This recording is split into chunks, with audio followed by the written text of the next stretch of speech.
Bom, a gente vai avançar um pouquinho nesse assunto. Para isso, convidamos para conversar com vocês aqui no Jornal da Manhã a economista Ariane Benedito. Tudo bem, Ariane? Bom dia.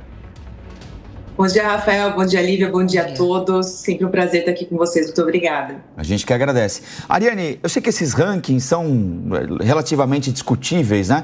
Mas o governo bate um bumbo pelo fato de o Brasil ter voltado a estar ali entre as 10 maiores economias do mundo. Dessa vez é para ficar. O que a gente precisa fazer para não ficar no bate e volta, no ping-pong, chegar e ficar?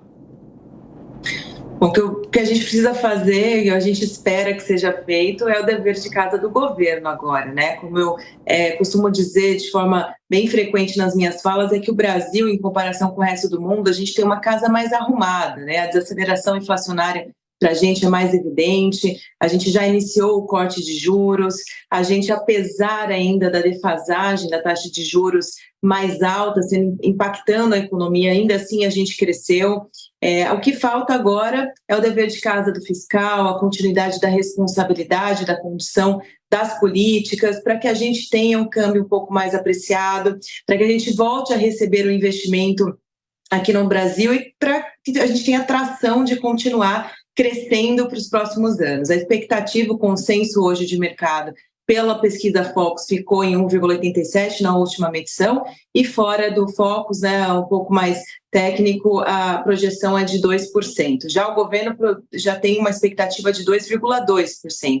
Então a gente vai ter uma desaceleração na comparação com os anos anteriores, mas ainda assim é esperado um crescimento. E há uma mudança, né, Rafael e Lívia, nas projeções agora de início de ano. Todo economista começa o início de ano um pouco mais pessimista pela falta de dados para projeção, mas esse ano todo mundo já entrou com o pé direito, com projeção mais positiva para a atividade no Brasil.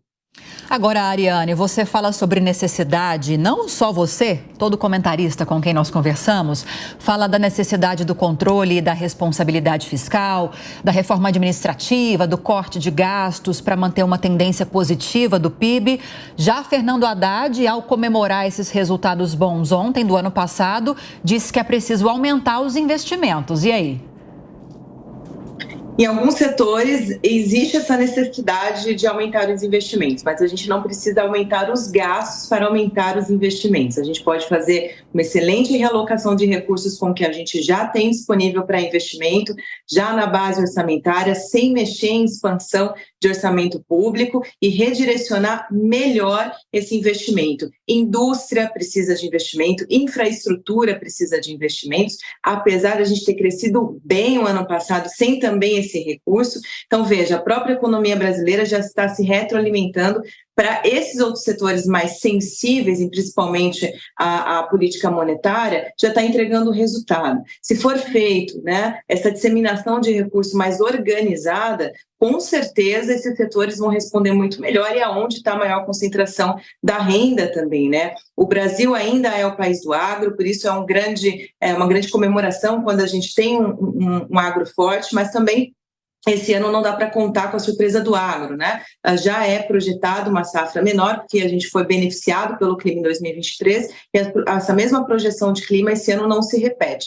A gente não pode ficar dependendo do agro, indústria, infraestrutura, entre outros setores, o próprio varejo, né, onde está ligada a parte mais de consumo, precisa desse investimento, mas não necessariamente expansão de gastos, né?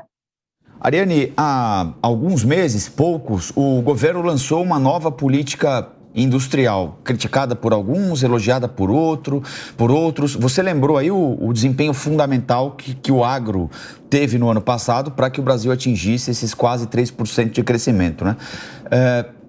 Como desenvolver outros segmentos da nossa economia, como a indústria, por exemplo, que emprega bem, que tem bons salários para os seus empregados? Como desenvolver esse segmento para que o Brasil tenha o agro e mais a indústria e não só o agro?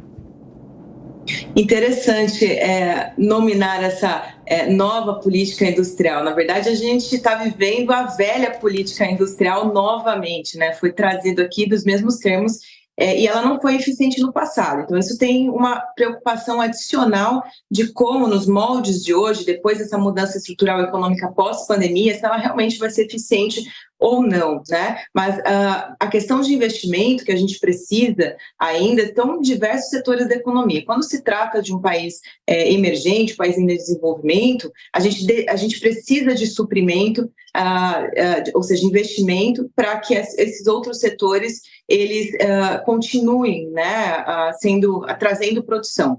Mas a gente fala bastante hoje de setores de consumo, setores de varejo, que depende mais da economia doméstica, e cresceram bem devido a uma renda maior, mas eu ainda vejo uma necessidade de investimento de empresas nesses setores para que a gente tenha uma concorrência um pouco mais ajustada economicamente, porque, de fato, a maior quantidade de emprego está ali, né? A gente sabe que o agro emprega menos, então se a gente perde essa parcela nesses setores, a gente também tem uma perda de renda, e isso é um problema porque você perde produção, porque você vai perder consumo também. A gente fala bastante de indústria, né? A indústria também é um setor que emprega bastante, mas infraestrutura também está na conta, tem essa política de investimento de infraestrutura também, então há necessidade. E não necessariamente a gente precisa ficar dependente do investimento público para esses setores. Eu acho que a gente tem que tornar o Brasil um ambiente de confiança para que a gente tenha não só também o investidor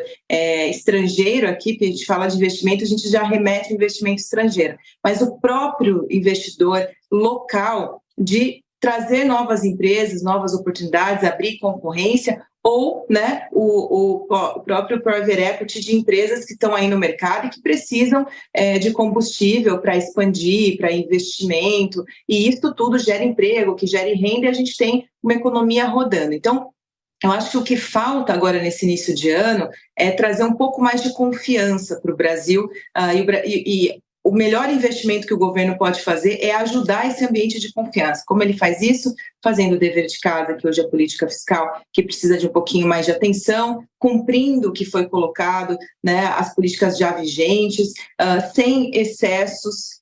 Eu acho que só de cumprir o que já foi proposto, sem surpresa, você já cria um ambiente de confiança, e cuidar do principal indicador de confiança, que é o risco país, né, que o investidor olha muito, que é a dívida em relação ao PIB, né? É natural que a gente tenha alguns ajustes um pouco mais voláteis nesse índice no começo do ano, mas a partir de março a gente já começa, depois que passa a questão da arrecadação via RPF, RPJ, que é um período mais sazonal, a gente já começa a ter um direcional desse indicador de risco país, e aí é onde a gente começa a se preparar para receber esses investimentos e direcionar para esses setores. Então, confiança eu acho que é a palavra-chave aí para a gente conseguir fomentar mais esses outros setores da economia, para ajudar que o agro entregue, junto com o agro, a gente tenha um crescimento maior, né, ou dentro das expectativas para esse ano. Ariane, eu quero continuar falando sobre essa questão da importância dos investimentos, mas focando no investimento público, que foi o que eu citei ao te perguntar da última vez. Por isso, por causa desse apelo do governo por mais investimentos, o foco da política fiscal do Lula 3, como foi também nos governos dele passados, é o aumento da arrecadação para conseguir fazer frente ao aumento desses investimentos. E uma das formas de elevar a arrecadação é a taxação dos super ricos, uma pauta que avançou no final do ano passado também. E no G20, no encontro de lideranças voltadas para a área de finanças, para a área econômica, que aconteceu em São Paulo, esse encontro nessa semana, eles trataram sobre isso. Foi uma defesa do próprio Haddad que haja uma tributação mínima global dos super ricos, porque uma das críticas a essa taxação é justamente o fato de que o país que impõe esse imposto acaba obrigando, segundo os críticos, obrigando esses investidores a saírem, talvez, esses super ricos, a saírem do país para investir em um país que tem uma tributação menor. E a partir do momento, então, que você estipula uma taxação global, não tem por que fugir, porque todo mundo vai cobrar. É algo viável, possível, embora não tenha tido muito consenso nessas discussões ao longo dessa semana? Queria sua opinião sobre isso. A taxação global ela é um assunto um pouco mais complexo, porque você depende que outros países aderem, né, esse tipo de política. Então, vai de muita comunicação, relacionamento, aí que o poder, né, que é a nossa área aqui de relações internacionais, façam isso ser aderente, né? O que a gente tem controle é a tributação dentro do país e nas fronteiras de entrada e saída de recursos via o nosso sistema financeiro nacional. Essa taxação dos super ricos, ou seja, grandes fortunas, elas vão acontecer, obviamente, eu acho que não tem como fugir disso, mas o mercado ele se ajusta. Obviamente, esses instrumentos que a gente tinha ali, offshore, fundo exclusivo, né, entre outros instrumentos, as trusts, para fazer essa melhor gestão de patrimônio via diminuição de custos, né, e, consequentemente, tributação, outras ferramentas virão. Uma delas é essa possibilidade de investimento em outros países que dão mais isenção, e vale lembrar que grandes fortunas você tem uma mobilidade maior desses recursos de entrada e saída em outras economias.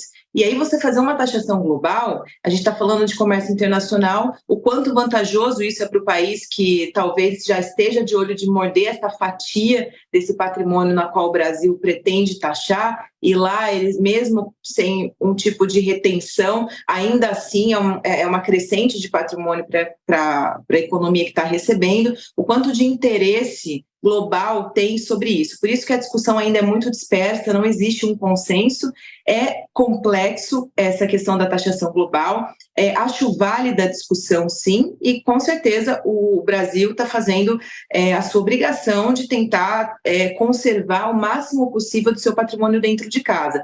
Mas a teoria macro ela não muda, né? A taxação, obviamente, quando você fala de taxação, seja para um setor, um produto, um espaço de renda, você vai ter esses mercados buscando a melhor forma de se ajustar, entre outras economias que pode ser uma opção, para melhor conservar também, porque o imposto ele degrada a renda, degrada, né, o valor adicional. Então, acho válida a discussão, mas acho complexa e acho lenta também, Lívia. Bom, a gente conversou com a Ariane Benedito, economista. Ariane, bom fim de semana para você, obrigado pela entrevista e até a próxima. Eu que agradeço, sempre um prazer estar aqui com vocês. Bom final de semana. Muito obrigada.